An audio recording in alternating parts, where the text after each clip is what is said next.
नमस्कार दोस्तों, मैं राज पांडे। आप देख रहे हैं आरसीएम टुडे। आइए जान लेते हैं अभी की बड़ी खबर, ब्रेकिंग न्यूज़ के बारे में। अभी की लेटेस्ट अपडेट के बारे में बात करेंगे, पूरी खबर विस्तार से देंगे। सच को सच कहेंगे, झूठ को झूठ कहेंगे, न पक्ष न विपक्ष ओनली निष्पक्ष। आपको भली भांति मालूम होगा कि विभिन्न समाचार पत्रों में आपसे संबंधित कई खबरें छपी होती है, जिसको आप पढ़ते हैं, समझने का प्रयास करते हैं, लेकिन कुछ ऐसी बातें होती हैं जो आपको समझ में नहीं आती हैं। हर एक बात मैं सही नहीं मानता हूँ। बहुत सारी बातें संभावित होती हैं और बहुत सारी बातें हो चुकी होती हैं, लेकिन कौन सी संभावित है, क्या वह हो सकता है, इसके संबंध में इस वीडियो में आपको जानकारी मिलती रहती है। हर एक वीडियो में मैं आपको समझाने का प्रयास करता हूँ कि वास्तविक क्या है और किस तरह से इसमें लिखा गया है, इसका मतलब क्या है, मैं विश्लेषण करता हूँ। तो वीडियो को पूरा देखिएगा। आपको विभिन्न समाचार पत्रों की सारी खबरें मिलती हैं जो महत्वपूर्ण होती हैं। भर्ती परीक्षा संबंधी राजनीतिक मुद्दा हो या बेरोजगारों का मुद्दा हो या आम जनता का मुद्दा हो, हर एक खबर इस चैनल के माध्यम से सबसे पहले दिखाया जाता है। तो आइए पहली खबर के बारे में जान लेते हैं, लेकिन उससे पहले वीडियो को लाइक शेयर जरूर कर दें। पहली खबर देश के प्रधानमंत्री नरेंद्र मोदी जी के रैली को लेकर है।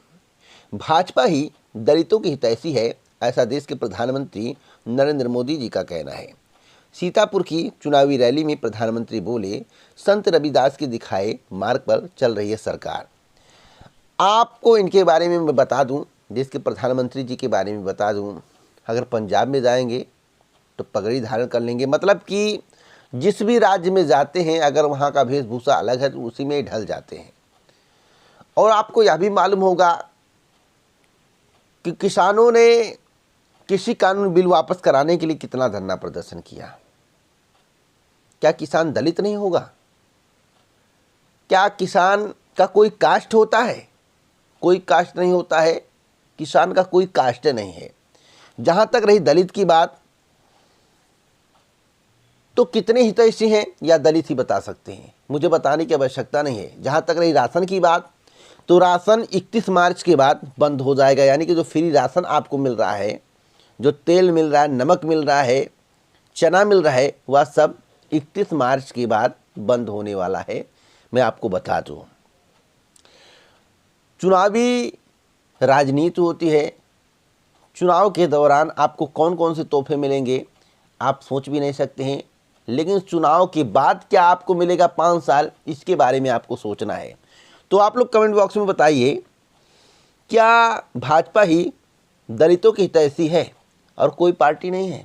आपकी राय हमारे लिए कमेंट बॉक्स में ज़रूरी है, क्योंकि कमेंट बॉक्स में बताएंगे तो सभी जान पाएंगे। एक और महत्वपूर्ण खबर है, आयुर्वेदिक कॉलेजों में शिक्षकों के 150 पद खाली हैं। राज्य के आयुर्वेदिक कॉलेजों में शिक्षकों की कमी है। करीब 150 से ज़्यादा लेक्चरर के पद खाली पड़े हैं। इससे मरीजों के इलाज पर संकट बना हुआ है। आपको बता दें, शिक्षकों की भर्ती का मामला अटका है। इसका खामियाजा मरीज व मेडिकल छात्रों को भुगतना पड़ रहा है। तो क्या इन पदों को भरा नहीं जाना चाहिए? और सबसे अहम सवाल है, अगर आपको विश्वास नहीं है तो आरटीआई के माध्यम से आप जानकारी मांग सकते हैं कि उत्तर प्रदेश में डॉक्टरों की कितनी परमानेंट भर्तियां हुई हैं। आपकी आंखें खुल जाएंगी, मुझे बताने की आवश्यकता नहीं होगी। उत्तर प्रदेश में डॉक्टरों की कितनी परमानेंट भर्तियां हुई हैं, आरटीआई के माध्यम से पूछ लीजिए, आपकी आंखें खुल जाएंगी, मुझे बताने की आवश्यकता नहीं पड़ेगी। एक और महत्वपूर्ण खबर है एकेटीयू की। 21 मार्च से सेमेस्टर की परीक्षाएं शुरू होंगी। यहाँ पर देखिए पूरी जानकारी दी गई है। एकेटीयू के सत्र 2021 से 22 विषम सेमेस्टर स्नातक एवं प्रास्नातक के रेगुलर तथा कैरी ओवर द्वितीय चरण के सभी पाठ्यक्रमों के प्रथम सेमेस्टर और बीटेक वी फार्मा के तृतीय सेमेस्टर की परीक्षाएं 21 मार्च से शुरू हो रही हैं। तो आप लोग तैयारी में लग जाइए। अगली अपडेट है कर्मचारियों को लेकर। आपको मालूम होगा कि पूर्व सीएम अखिलेश यादव ने ओपीएस की घोषणा की है। उन्होंने अपने घोषणा पत्र में इसका जिक्र किया है। अब मायावती के द्वारा भी कर्मचारियों को पुरानी पेंशन देने की बात कही गई है। बसपा सुप्रीमो मायावती, जो कि पूर्व मुख्यमंत्री हैं। सवाल है कि मायावती जी के द्वारा घोषणा पत्र क्यों नहीं जारी किया जाता है? क्या मायावती जी ने कोई घोषणा पत्र जारी किया है या नहीं किया है? आप लोग कमेंट बॉक्स में बताइए। मुझे तो नहीं लगता है कोई जारी किया है। देखिए, जब तक घोषणा पत्र में इसका जिक्र नहीं होगा और मायावती जी के द्वारा घोषणा पत्र जारी नहीं किया जाएगा तब तक कोई विश्वास नहीं करेगा। और आप कहीं भी चले जाइए, उत्तर प्रदेश के किसी भी हिस्से में लगभग 15 से 20 सीटों को छोड़कर कहीं भी बीएसपी का नाम नहीं आ रहा है, कोई लेने को तैयार नहीं है। मैं जहाँ जहाँ गया हूँ, देखिए जिस पार्टी का जो समर्थक होता है, मान लीजिए कोई बीजेपी का समर्थक है तो हमेशा बीजेपी को जीतते हुए देखेगा, भले ही बीजेपी 5 ही सीट पाए। अगर कोई बीएसपी का समर्थक है या कोई एसपी का समर्थक है, हमेशा बीएसपी एसपी को जीतते हुए देखेगा, भले ही वह 1 ही सीट पाए। तो इस तरह की स्थिति आपको देखने को मिलती है आप किसी पार्टी के समर्थक होते हैं तो। इसलिए जो ज़मीनी हकीकत है, हर जगह लड़ाई बीजेपी वर्सेस एसपी में है। कहीं कहीं मतलब कि 10 से 15 सीटें ऐसी हैं जहां पर बीएसपी की लड़ाई है, कहीं एसपी और बीएसपी की है और कहीं बीजेपी बीएसपी की है। इसके अलावा किसी की लड़ाई नहीं है। तो फिलहाल आप लोगों को सोचना है, मुझे बताने की आवश्यकता नहीं है। एक और महत्वपूर्ण खबर है यूजीसी नेट को लेकर। यूजीसी नेट का परिणाम अगले 1-2 दिन में जारी करने की तैयारी चल रही है। आपको बता दें, विश्वविद्यालय अनुदान आयोग ने बुधवार को यह जानकारी दी है। एक और महत्वपूर्ण खबर है नई दिल्ली की।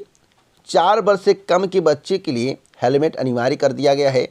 सड़क परिवहन मंत्रालय ने बुधवार को मोटरसाइकिल पर 4 साल से कम उम्र के बच्चों को ले जाने के संबंध में नए नियमों की असूचित किया गया है। नए नियमों को असूचित किया गया है और बताया गया है कि जो 4 साल का बच्चा होगा उसे हेलमेट लगाना ज़रूरी है। यहाँ पर साफ साफ बताया गया है।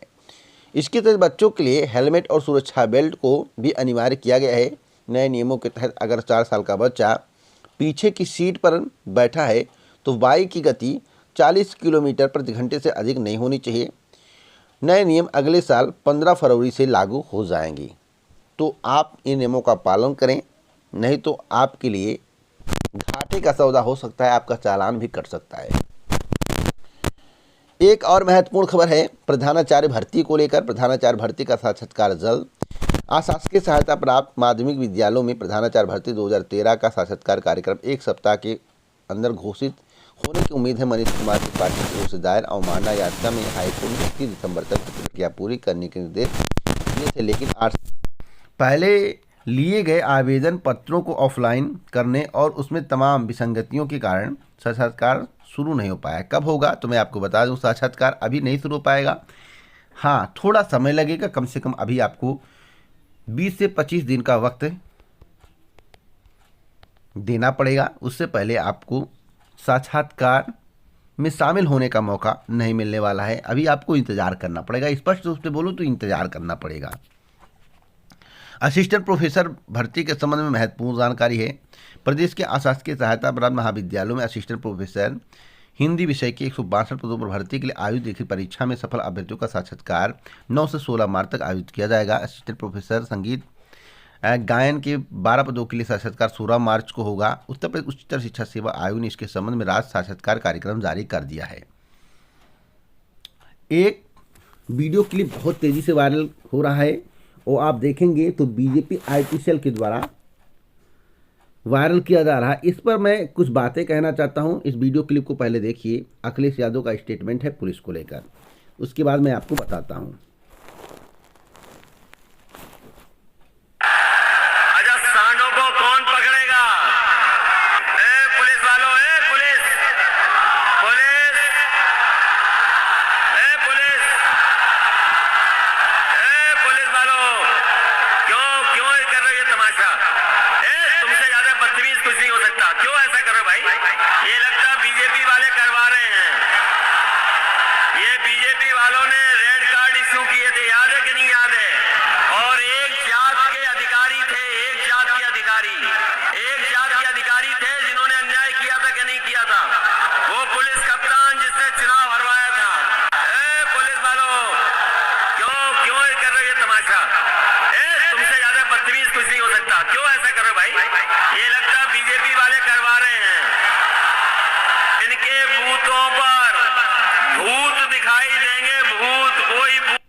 तो जैसा कि आप लोगों ने वीडियो को देख लिया, लेकिन वीडियो क्लिप देखने के साथ साथ आपको यह भी याद होना चाहिए जो मैं आपकी स्क्रीन पर दिखा रहा हूं। आपको मालूम होगा कि प्रयागराज में पुलिस के द्वारा की गई थी, किसके इशारे पर की गई थी आपको भली भांति मालूम होगा, मुझे बताने की आवश्यकता नहीं है। पहली बार अपने जीवन में मैं देख रहा था कि लॉज में घुसकर पुलिस के द्वारा छात्रों को, प्रतियोगी छात्रों को पीटा गया है।